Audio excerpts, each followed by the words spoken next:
artists is the one who's kind of, you know. You're not about one song though. That's important. You're not about one song though. You've had a great career, you know, was it? Yeah. 14, 15 albums? Yeah, I have about 14, 15. Sometimes I have some I don't remember. You know, because I'm going along, and somebody will just, I say, I'm done with this man. This is it.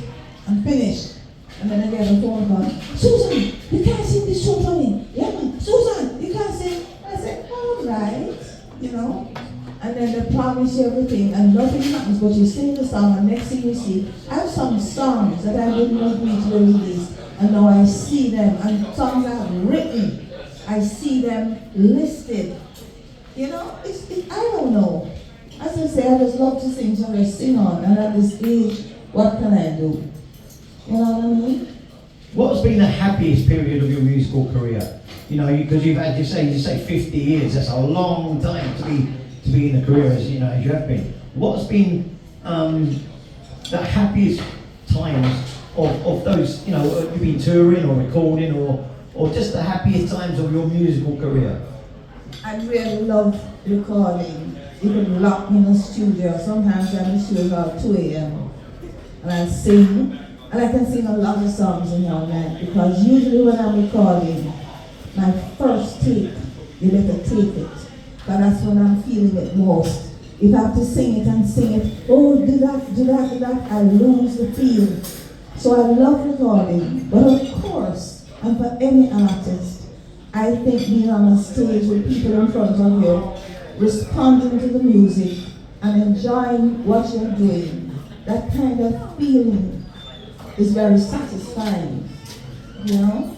So I've had some really wonderful shows, very good shows here at Skamouth, you know? You can feel the genuine, you know?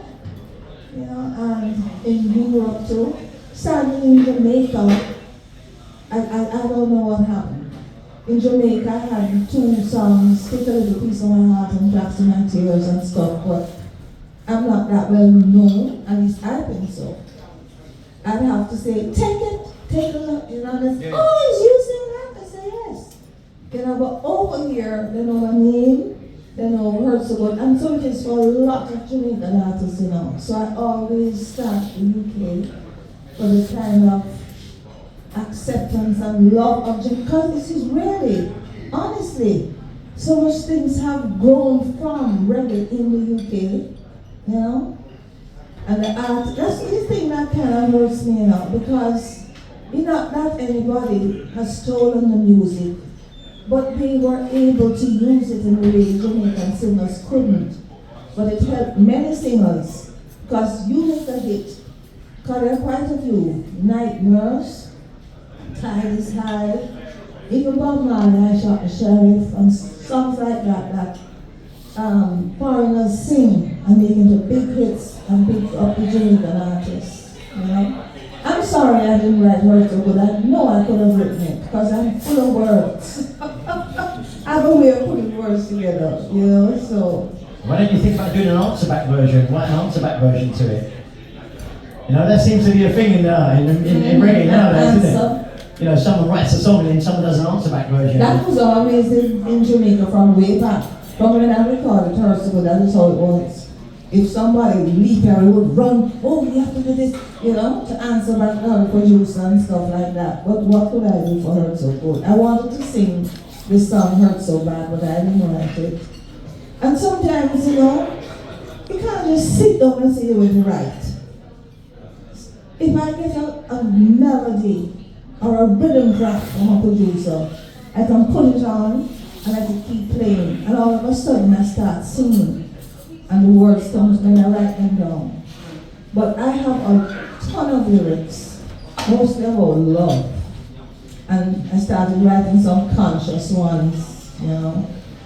But I find it hard sometimes to come up with a melody. When you start to sing this, you think, oh, but that's the song I know. It's hard to get a new melody, you know. But I think songwriting is such a way of putting down what you feel. And the thing is, there's so many people in the world going through exactly what you've been through. So the people, you know, are drawn to it. Because they identify with what your emotion. Going back to, you mentioned scratch just now, some of the producers you work with over time and that, you know, as I said, what was your happiest time working with a particular producer? I know you got on really well with Scratch because you were delighted to see him on the stage here, and that was a really interesting night. Yeah, I had seen that little man for decades. You know, I enjoyed singing for Scratch the most. Because I never liked to sing in the light. He'd have to turn out the lights. He didn't let anybody in the studio when I was recording. He was just up in the control room, I was down behind the mic. He'd turn out the lights and say, "Sue!" He used to call me Sue, rolling! And he would not say a word. I would sing the whole song. You know, some producers, in a little, they stop the music. You know, they cut you feel. I prefer to just sing the song. There are lots of mistakes in my Perry album, you know. He don't care. He just mix them, you know, because it's just straight emotion. You don't have to stop and say, "Oh, I have to fix this word. Oh, I have to sing this way. I'm going to sing this higher."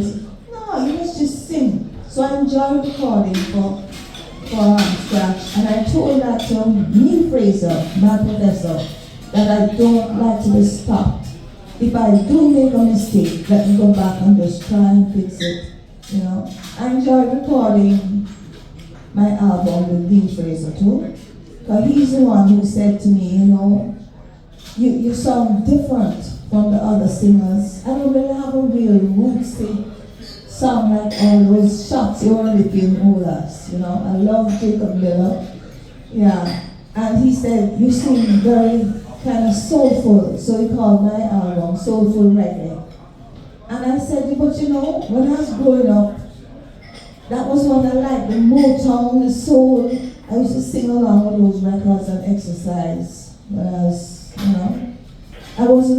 It's Lee Perry that made me start listening and loving reggae, because I was more into soul music. So I think in a way, that's what happened to me, and a piece of my heart, those songs. Anything I sing now has a kind of, I would love to write a rough rhythm. You know, but Perry said, "Oh, nobody write a rhythm like Sue." Perry said, "Nobody says ooh like Sue." You know, he used to really, he used to put his little beard and say, "We love you, we love your voice. You have a sexy voice, child." So his first album, he wanted to call it Sexy Susie. But anyway, rest in peace, Lee Scratch Perry. He says,